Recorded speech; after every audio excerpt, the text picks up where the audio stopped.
Hello and welcome to the Bahar Studio School. Today we have Kae Bahar, who is an award-winning Kurdish film director. We are very happy to have you here, Kae. To start off, can you tell us a bit about yourself, please? Right, thank you very much. I am from Kurdistan. Yeah. I was born under the regime of Saddam Hussein.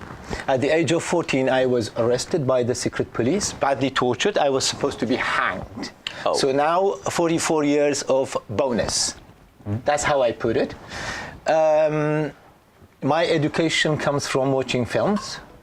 I was very lucky to be introduced to cinema at the age of 5. That's where I spent most of my life. And therefore, I wanted to become an actor and a filmmaker.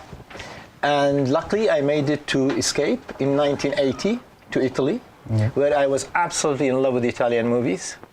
Also with Claudia Cardinali. Do you know the beautiful actress? I was thinking once I get there I will marry her, but that didn't happen. So I did my film studies, I did drama school, and I worked as a filmmaker since 1993.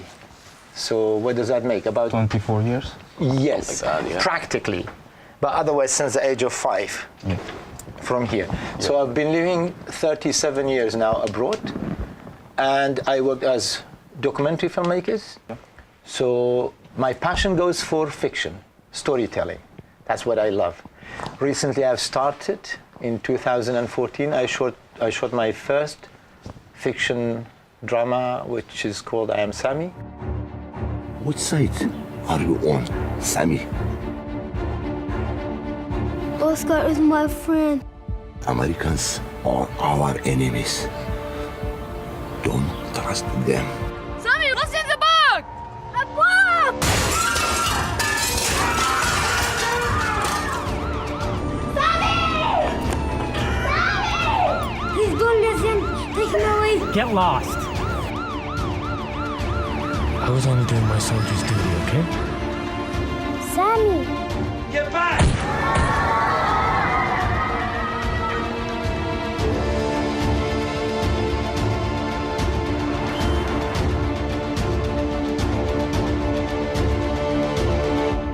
Them or us.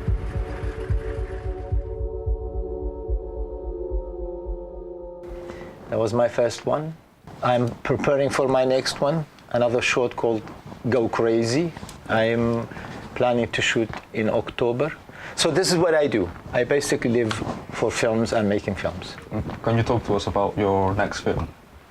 Well, first I tell you about, I've just come back from Kurdistan. Yeah. And this is a crazy one, because Kurdistan is known for being a war zone, right? We are fighting ISIS. We have 1,000 kilometers front line with ISIS. Yeah. Fortunately, not 1,000 anymore, because now they are shrinking and shrinking and shrinking. So, but we want to do a motorbike trip. Yeah. Such as, have you seen Long Way Round and Long Way Down by Charlie Bowman and Ewan McGregor? So we want to introduce Kurdistan motorbike ride adventure, and that's why we were there to do a recce for 10 days, and it was fantastic. So hopefully we're gonna go ahead with it. We filmed it. Yeah. So we want to cut a 24 minutes documentary out of this. So that was the latest, a couple of days ago, in fact. Yes. Since you've just shown us the I Am Sami short film, right now I have a lot of questions about that movie because I find it quite intriguing. I think the first one would be like, what sort of inspired you to make that? I think like the answer would be pretty obvious, but it's still interesting to hear your point of view from it. Yes, it's set in a war zone, but it's not a film about war. Yeah. And if you really look at the film in details, it's not set anywhere in particular.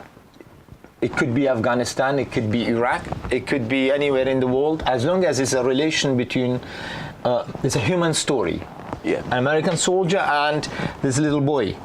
I took away the landmarks on purpose so that the audience won't focus on, oh, this is that, but on the relationship between the two. Now, there are 2 points to make in this film. One, as a child, you are put under huge pressure beyond your comprehension, beyond your understanding, taking massive decisions.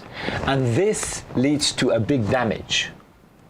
So maybe we see violence in adults later, but the damage is done earlier, such as in Sami's case. So I am trying to highlight this point. It's very important because I grew up in an environment where I had to take massive decisions at a very early age.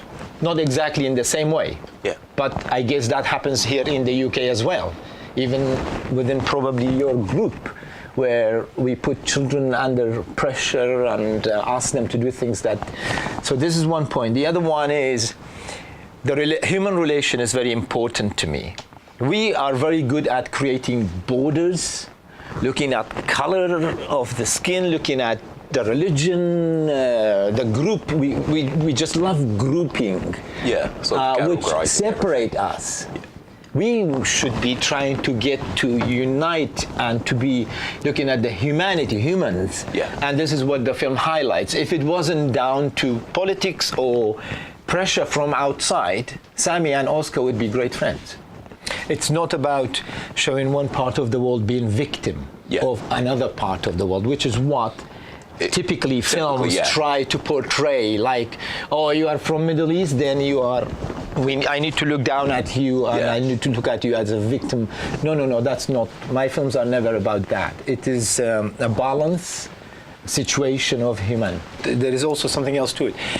If you are a filmmaker, and you tend to make your film sort of locally understandable or use a local language and make it victims and biased and all that stuff, you're restricting your market, you're restricting the world viewers.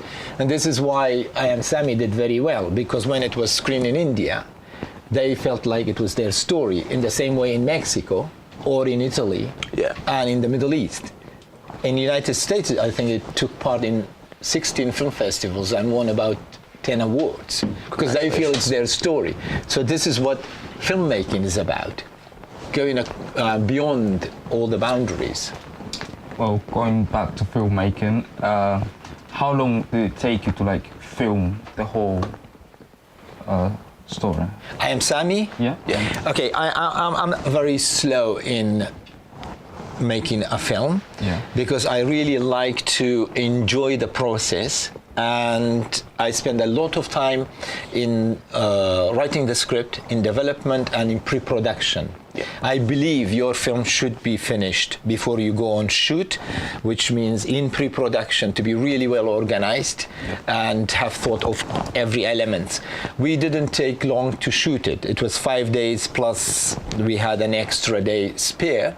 Post-production took a long time because we had a wonderful team for editing, grading, and sound mix, which was done at the University of Bath Spa. So overall, I can say it took a year to make I Am Sami from the beginning to the end. Can I just say, with I Am Sami, not only do I like the conceptual aspects of it and the sort of message, I also like the technical aspects of it. I've mentioned this before, but the shot when it starts off with Sami's mother, and then it sort of zooms tracking shot. Yeah, the tracking shot, and then it shows Sami in the foreground and his mother in the background. It in a way sort of highlights that it's kind of Sami's story, sort of, but it's still a really good looking shot. And I also like the sort of color grading that's on that as well. Yes, we were really lucky because we had 15 British filmmakers, professionals going out to Kurdistan. And it's known as a war zone. But once you get to Kurdistan, you will be very surprised. It's one of the safest places in the Middle East, probably after Israel, even maybe maybe even safer. These guys took the risk, saying, yes, we're going to come to shoot this film because they love the script. And, filmmaking is a team. you need to always take into consideration everyone's opinion and listen to absolutely everyone's contribution. So our cinematographer was just excellent, Phil Wood. He did a great job. That scene you're talking about, that is also one of my favorites. I love everything he shot, really. Oh, right. Yes. So yes. was it just him, or were there other cinematographers shooting different No, scenes? Phil was the only one shooting. Oh, right. But of course, he had his camera team. Yeah. We, as I say, we were about 15 British and joined by 35 Kurds, locals. Yeah. At times, between cast and crew, we hit 75 for a short film. But the town people were also very helpful, because this film would have cost us over $200,000 if we had to pay. Yeah. But we only paid for expenses only. We didn't pay anyone. And the mayor of the town, and the people of the town, they basically called Makhmur in Kurdistan. They gave us everything, absolutely everything for free, including the Humvees, the weapons. It was incredible how welcoming, because they want to promote the film industry in Kurdistan. So if you guys decide to make a film and you need an exotic location, go to Kurdistan, because they also will sponsor you. I'll keep that in mind. Yes. And in how many countries was the film screened? Oh, this film did very well. It was up to now screened in 151 international film festivals, won 49 awards. In fact, the last award we won was the day before yesterday in Morocco for Best Film. Oh, yes. that's great. Yes. Congratulations, yes. actually. Thank you. It did way beyond our expectation. And because of that, it's been picked up by Shorts International, LA-based distribution company. The film is now on iTunes, as well as going out on Shorts TV in the United States, so it will have distribution as well. Okay. Yes, that's very important. Why do you make a short film? After I will ask you this question. It's very important in all my films, including in the documentaries. I tend to have this tendency of openness. Openness towards the characters, but also openness towards the story. For example, at the end of I Am Sami, you have to make up your mind. Yeah. It's up to you to decide what's going to happen. Yeah. Often I am asked, can we please have the follow-up? Because we want to know what goes on. Or do you want to turn it into a feature length? But for me, that's the film. And it stays there. Because from there on, it leaves you with thinking, with the message it has. And Sami is very important for the film. So to find an actor, and we are shooting in Kurdistan. Okay, it's not set in Kurdistan, but we are shooting in Kurdistan. Yeah. So to find an actor to play Sami was very important to me.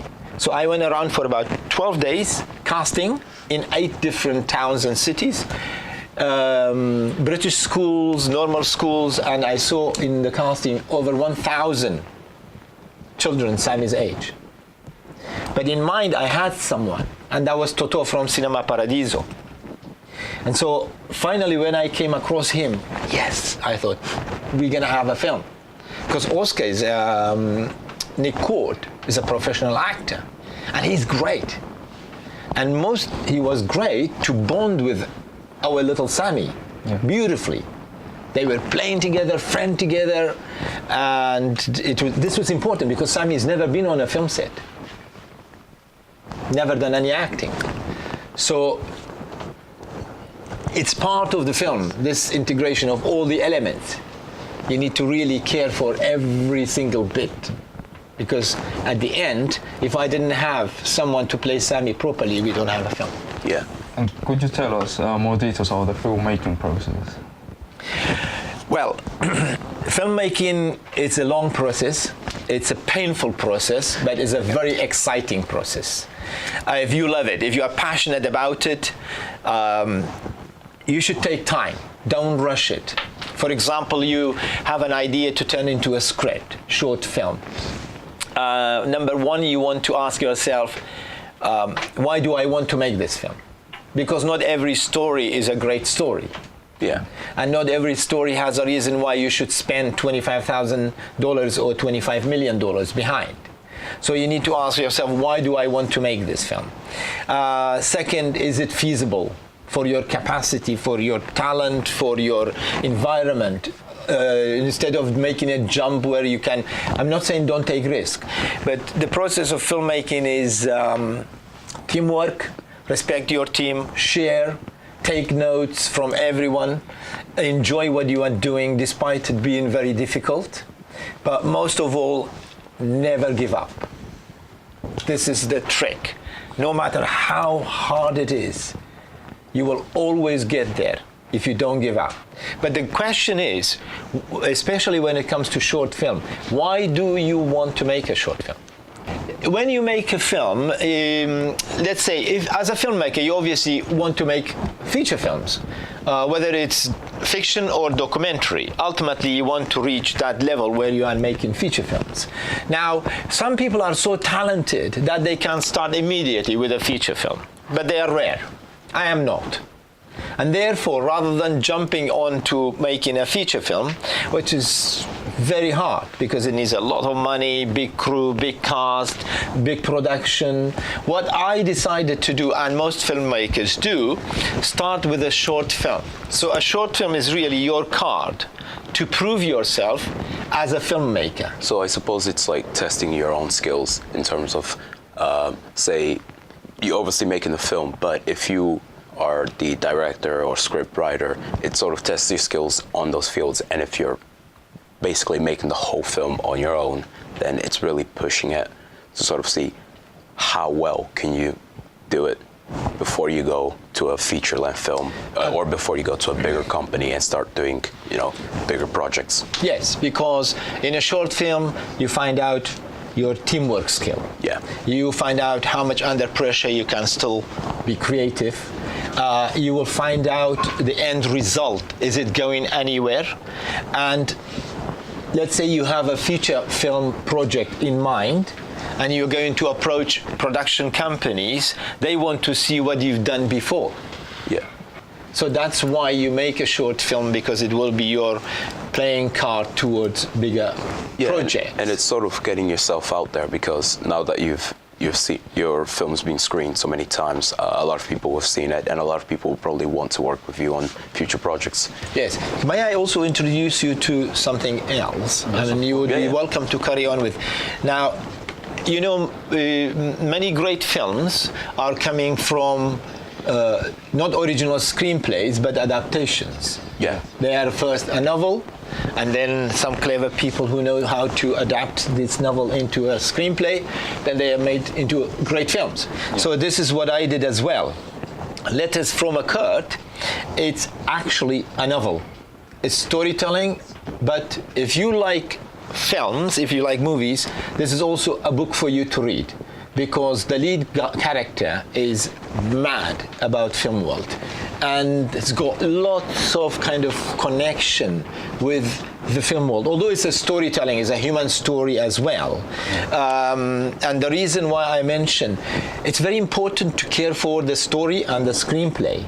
Now, this one is too close to me. If somebody asked me to turn this into a film and direct it, I may say no. This is also important. If you are a screenplay, you write a screenplay, not necessarily you want to direct it always. Yeah. Sometimes it's good to let go as well, to share. So it's all about sharing, about teaming up. Yes. So any questions from the audience? Yes. How big was your budget for the film? Very good question. Budget is very important, always big consideration. We didn't have a budget as such, but we managed to get together $25,000. So that makes what, at the time, about 17,000 pounds. That was to fly out the crew, to pay for expenses on the ground. We couldn't really pay for accommodation, food, and everything. Yeah. Fortunately, the mayor of the town provided, and the town people provided. But we could hire the equipment and a cinemobile. Is it called cinemobile? Yeah, where you have all the gears in. So very little compared to the value of the. It's a big production value, this film. So very little, but if I had the same knowledge I have now, I would have tried to raise a bit more money. Okay. The more you have, the better. Yeah. Yes, it helps. Any more questions? Yes. I quite like that bit with the video at the end, because amongst us, we could kind of hear each other going like we were expecting something sort of different from the package, but I like the sort of emotion that was behind it, and it was quite unexpected. Yes, you know the classic narrative, beginning, middle, and end, and always tell you that your film is made of the twist you have towards the end. Of course, it's very important because we like this suspense. We like the idea of, oh, it's what's gonna happen. I promise, out of the 151 international film festival audiences around the world, 95% or 98% thought it was a bomb he was going to give to Oscar. And this doesn't come out of nowhere. This has got lots of detailed studies for the script. For example, at the beginning when he's reporting saying, what do you have in the bag? A bomb. So I am preparing you already, preparing the ground towards. What is great about being careful about your main story and the subplot, so everything needs to work in favor of leading. Ultimately, I am leading you as a viewer, but without you being conscious of it, because otherwise you don't want to be preached. You don't like it. So yes, this is important. I wouldn't like to give it away, but often when you look at a story, when you deal with a film, bear that in mind. That change is what ultimately remains in the mind of the viewers, that is very powerful, where it hits you beyond your expectations. So you don't feel like you lost your time to go and watch that film. Anything else?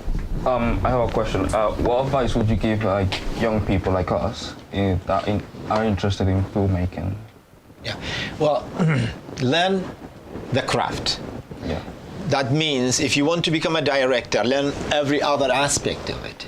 If you can, because it's not easy always to find possibilities to actually learn about it. But you're lucky because you are here in a film school. I didn't have that luxury. Not only, I wasn't even allowed to study in my mother tongue. I was forced to study in Arabic for my entire primary school, secondary, and 12 years later, I hardly understood anything of what I studied because it was like studying in Chinese and I didn't know the language. So you are very lucky to have these facilities, to have there's so much given in this country, in England. Amazing for filmmaking. The industry is very powerful. So try to learn every aspect. Even if you are writing a script, a script writer, still you need to know about the craft. Learn how to do some acting. Go to an acting course. Doesn't matter if you don't want to become an actor, but then you learn how to work with actors. If you are a director, you learn how to work with actors. If you are a script writer, about your characters. So same cinematographer in every aspect. Try to learn it as a whole, overall craft. Don't expect it to be easy. And don't worry about people telling you that, oh yeah, you can't because I am full, I have already my team, my crew. No, do write, do approach, do talk to people. There are some great sites like Shooting People. Do subscribe to Shooting People because then you get all the news from filmmakers in this country. You can join them. Basically, take all the opportunities given to you. Take courses while you are not working. Write a script if you are not shooting. Draw a storyboard. Most of all, just don't ever give up. And watch movies, watch films, watch many, many films. Okay, thank you. Thank you very much. You are Thank very you very much. welcome. That's pretty much the end. Thank you very much for letting us interview you, and thank you for answering our questions as well. And that was a very, very enjoyable movie as well. Thank you to Bass Studio School, and thank you for beautiful students for sharing this special moment together. Thank you very much.